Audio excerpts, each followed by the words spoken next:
Working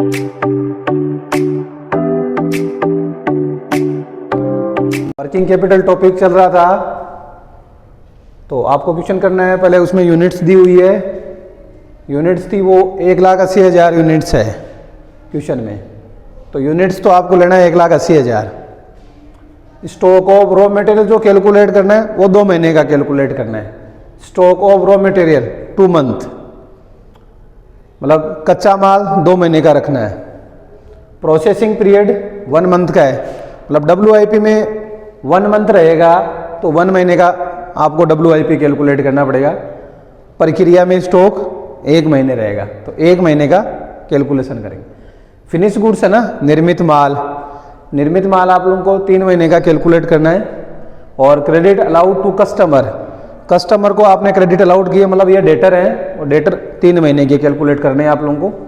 raw material है वो 60% है सेलिंग प्राइस का, तो क्वेश्चन में सेलिंग प्राइस दे रखी है, इसका हम 60% कैलकुलेट कर लेंगे। तो सबसे पहले रॉ मटेरियल कैलकुलेट करते हैं 60% of selling price, selling price का। तो ये आपके पास 20 था, 20 का 60% हो जाएगा, ये 12 रुपीज़ आपके पास 12 रुपये रहेगा, 12 रुपये आ जाएगा।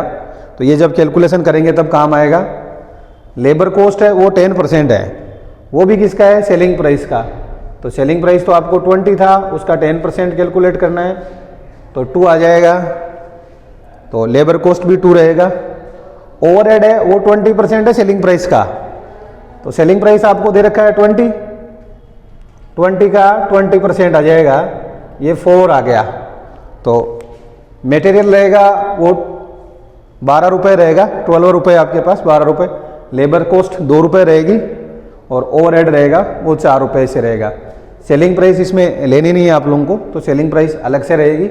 ये कैलकुलेशन थी। अब आपको वर्किंग कैपिटल का फॉर्मेट बनाना है, तो फॉर्मेट मैंने आपको समझा दिया था, साथ साथ लिखेंगे, कैलकुलेशन करेंगे, अमाउंट भी बताएंगे।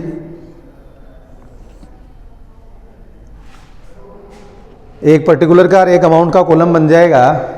Statement of showing in working capital, आप लोग वर्किंग कैपिटल की कैलकुलेशन कर रहे हैं, तो वर्किंग कैपिटल में जब कैलकुलेशन करते हैं तो सबसे पहले क्या लिखते हैं, ए पॉइंट स्टार्ट होता है, ए पॉइंट में हम लिखते हैं करंट असेट्स। तो सबसे पहले करंट असेट्स आप लोगों को कैलकुलेट करनी है। करंट असेट्स, करंट असेट्स में स्टेप बाय स्टेप अपन चलेंगे। पहला रहेगा करंट असेट्स में स्टॉक ऑफ रॉ मटेरियल। तो स्टॉक ऑफ रॉ मटेरियल कितने महीने का है, stock of raw material 2 month का कैलकुलेट करना है। तो सबसे पहले लिखते हैं stock of raw material, stock of raw material कितने महीने का है, 2 मंथ का है, 2 मंथ लिख देंगे। जब मैंने फॉर्मेट समझाया था तो बताया था स्टॉक ऑफ रॉ मटेरियल में केवल रॉ मटेरियल आता है। तो सबसे पहले इसमें लिखेंगे रॉ मटेरियल, तो आपको रॉ मटेरियल की कैलकुलेशन करनी है। रॉ मटेरियल की कैलकुलेशन करेंगे तो यूनिट्स भी ध्यान में रखना पड़ेगा, रॉ मटेरियल भी ध्यान में रखना पड़ेगा। तो बताइए यूनिट्स कितना था, 1,80,000 था। 1,80,000 को आपको केवल 2 महीने का कैलकुलेट करना है, तो ये यूनिट्स है वो तो पूरे 12 महीने की है। 1 साल की यूनिट्स दे रखी है, आपको 2 महीने की बनानी है। तो हम क्या करेंगे, इन यूनिट्स को पहले रॉ मटेरियल से मल्टीप्लाई करेंगे। तो यूनिट्स कितना था, यूनिट्स था 1,80,000 मल्टीप्लाई 12 है, 12 रुपये रॉ मटेरियल था। रॉ मटेरियल 12 रुपये था, 12 रुपये से मल्टीप्लाई कर दिया यूनिट से। तो जब आपने रॉ मटेरियल को मल्टीप्लाई किया तो ये रॉ मटेरियल तो पूरे 12 महीने का हो गया। आपको कितने महीने का कैलकुलेट करना है, 2 महीने का कैलकुलेट करना है, इसलिए 2/12 कर देंगे हम, तो ये 2 महीने का हो जाएगा। क्योंकि मंथली कैलकुलेट करना है इसलिए मंथली हो जाएगा। तो 12 से 12 चल जाएगा और ये हो गया 3,60,000, 3,60,000 आपके लिए रह जाएगा। तो आपको स्टॉक ऑफ रॉ मटेरियल कितना रखना पड़ेगा, 3,60,000 रुपये रखना पड़ेगा। अब अगला पॉइंट स्टार्ट हो जाएगा। तो करंट असेट्स में पहला आता है stock of raw material. Stock of raw material में केवल रॉ मटेरियल आता है। अब आता है stock of WIP, work in progress. Second step रहता है स्टॉक का वर्क इन प्रोग्रेस में। तो वर्क इन प्रोग्रेस में देखो ये रहा, प्रोसेसिंग पीरियड कितना है, 1 मंथ का है, 1 महीने का निकालना है, कैलकुलेट करना है। तो 1 महीने की कैलकुलेशन करेंगे। लेकिन आप जब WIP कैलकुलेट करेंगे तो उसमें ध्यान रखेंगे। तो पहले आपके पास 1 मंथ लिख देते हैं। 1 मंथ का कैलकुलेट करना है आप लोगों को 1 मंथ। अब इसमें सबसे पहले रॉ मटेरियल कैलकुलेट करना है। बताइए WIP में सबसे पहले रॉ मटेरियल लगता है, तो यूनिट्स कितनी ले लेंगे? वही 1,80,000 आपके पास 1,80,000। 1,80,000 यूनिट्स लगी। रॉ मटेरियल कितना था? 12 रुपये, तो वापिस 12 रुपये हो गया। अब आप यहाँ देखिए, जो 1,80,000 लगा वो 12 रुपये के हिसाब से लगा। आपको कितने महीने का कैलकुलेट करना है? 1 मंथ का कैलकुलेट करना है।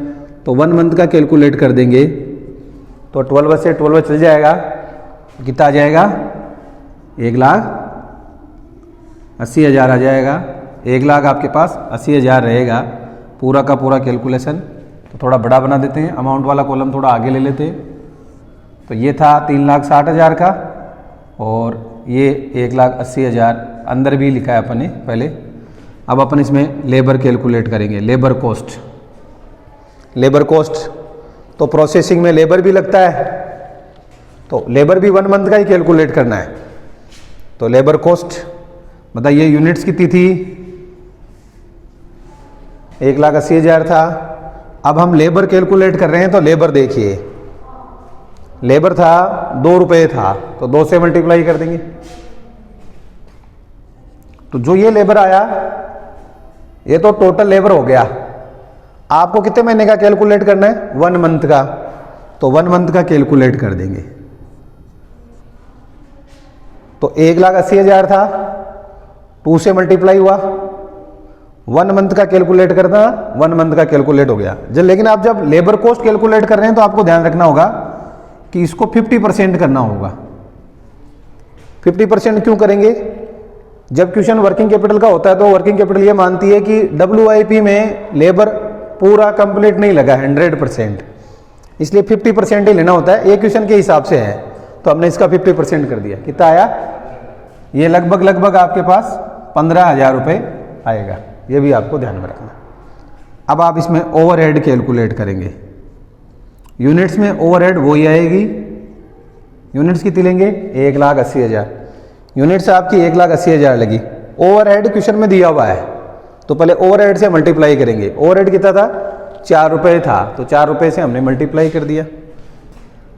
तो ये ओवरहेड था, ये तो पूरे 12 मंथ का हो गया, 12 महीने का। आपको कैलकुलेट करना है 1 मंथ का, तो हम 1 मंथ का कैलकुलेट कर देते हैं।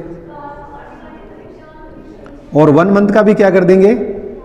50%। 50% मैंने कहा था ना कि जब WIP कैलकुलेट आप कर रहे हो तो आपको ध्यान में रखना है कि लेबर और ओवरहेड लगभग 50% हो जाएंगे।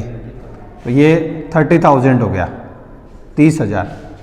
तो WIP में रॉ मटेरियल तो लगा 1,80,000 का, लेबर लगा वो 15,000 का लगा, और ओवरहेड लगा वो 30,000 का लगा।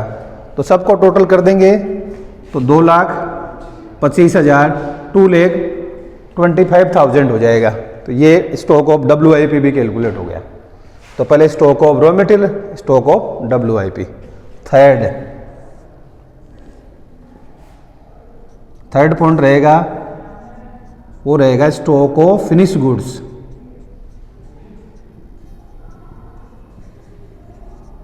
किसका रहेगा?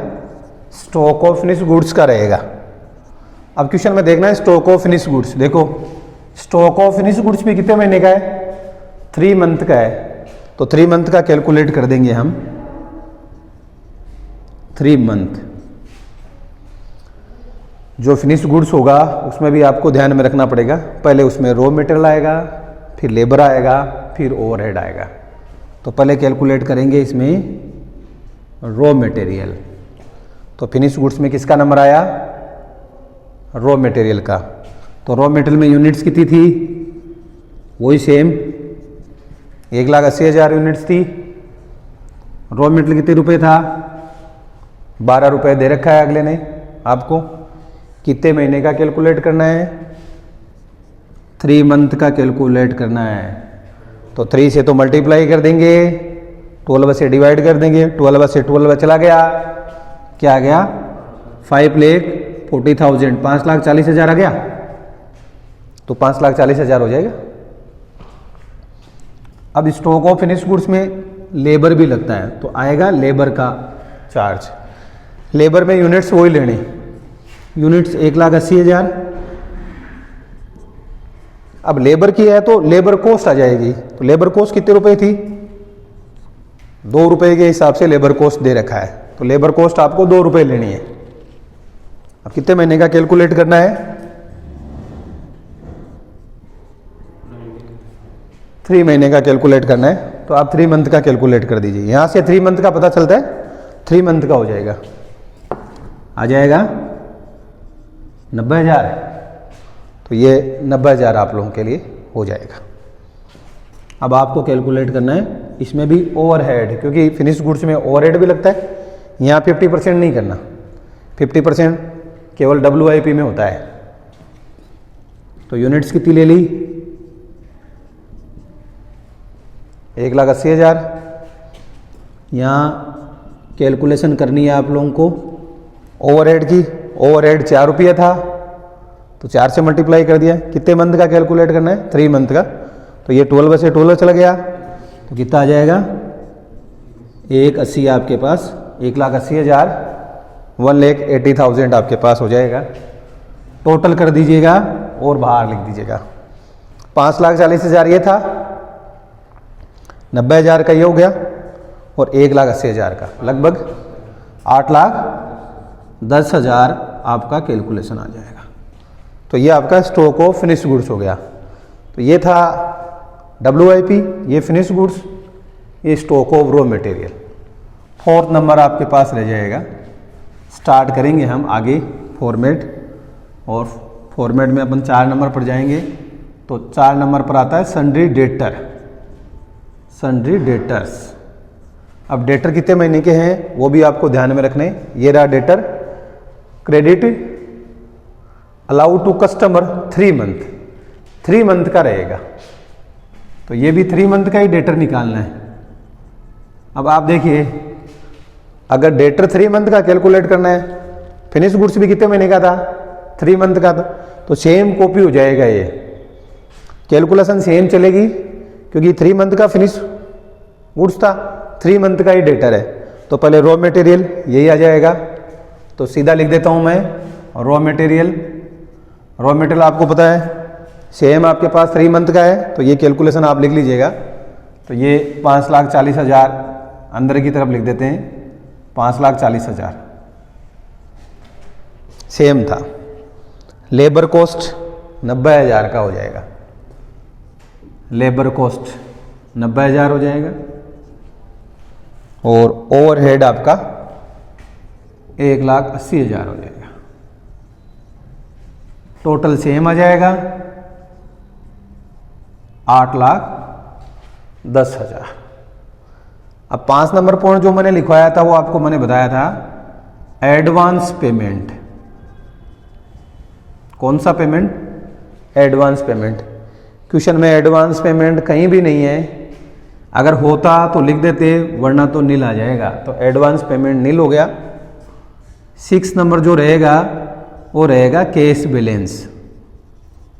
कैश बैलेंस, क्वेश्चन में कहीं भी कैश बैलेंस भी नहीं है, तो कैश बैलेंस भी क्या रहेगा, नील रहेगा। तो आपको इन 6 अमाउंट को जोड़ना है, तो आपके पास आ जाएगा टोटल ए, मतलब ये करंट असेट्स का टोटल है। तो करंट असेट्स को आप जोड़ लीजिएगा, आपको टोटल ए मिल जाएगा। अभी करंट लायबिलिटी भी बताएंगे आप लोगों को, लेकिन पहले क्वेश्चन में ध्यान रखना होगा कि इनका एडिशन आप लोगों को करना है। तो ये लगभग आपके पास आ जाएगा 22,05,000। तो ये टोटल ए आ गया। अब अपन कैलकुलेट करेंगे। देखो सबसे पहले stock of raw material 2 month का है, इसमें केवल रॉ मटेरियल आएगा। लेकिन जब आप स्टॉक ऑफ WIP की करेंगे तो रॉ मटेरियल भी आएगा, लेबर भी आएगा, ओवरहेड भी आएगा। ये ध्यान में रखिएगा। लेबर और ओवरहेड का मैंने 50% किया, वो क्वेश्चन बताता है आप लोगों को। Stock of finish goods, finish goods में तीनों करने, रॉ मटेरियल, लेबर और ओवरहेड। कितने मंथ का कैलकुलेट करना है ये क्वेश्चन बताएगा। 3 मंथ का कैलकुलेट करना था, तो जो ये इधर वाली कैलकुलेशन होती है वो 12 महीने की होती है। हमें 3 मंथ का कैलकुलेट करना, तो हमने 3 मंथ का कैलकुलेट कर दिया। फिर सन्ड्री डेटर थे वो 3 मंथ के थे, इसलिए मैंने फिनिश गुड्स का ही कॉपी कर दिया। एडवांस पेमेंट क्वेश्चन में था नहीं, कैश बैलेंस भी नहीं था, तो टोटल ये आप लोगों के पास आ जाएगा ये 22,05,000। अब आपको स्टार्ट करना है करंट लायबिलिटी, बी पॉइंट। तो बी में शुरू होता है करंट लायबिलिटी, तो हम लिखते हैं करंट लायबिलिटी। अब आपको करंट लायबिलिटी में पहले ढूंढना है सन्ड्री क्रेडिटर। सन्ड्री क्रेडिटर, इस क्वेश्चन में एक प्रॉब्लम है, इसमें सन्ड्री क्रेडिटर भी नहीं है, ध्यान देना। स्टॉक ऑफ रॉ मेटेरियल था, प्रोसेसिंग यूनिट्स थी, फिनिश गुड्स था, क्रेडिट अलाउड टू कस्टमर था, फिर रॉ मेटेरियल लेबर ओवरहेड आ गया, क्रेडिटर नहीं था, तो हम क्रेडिटर नहीं लिखेंगे। तो यहाँ क्रेडिटर नील हो गया, क्वेश्चन में क्रेडिटर दिया ही नहीं है। सेकंड में आता है leg in payment. Leg in payment, तो लेग इन पेमेंट मतलब जितने भी बकाया पेमेंट है वो बकाया पेमेंट भी नहीं है, तो ये भी नील हो जाएगा।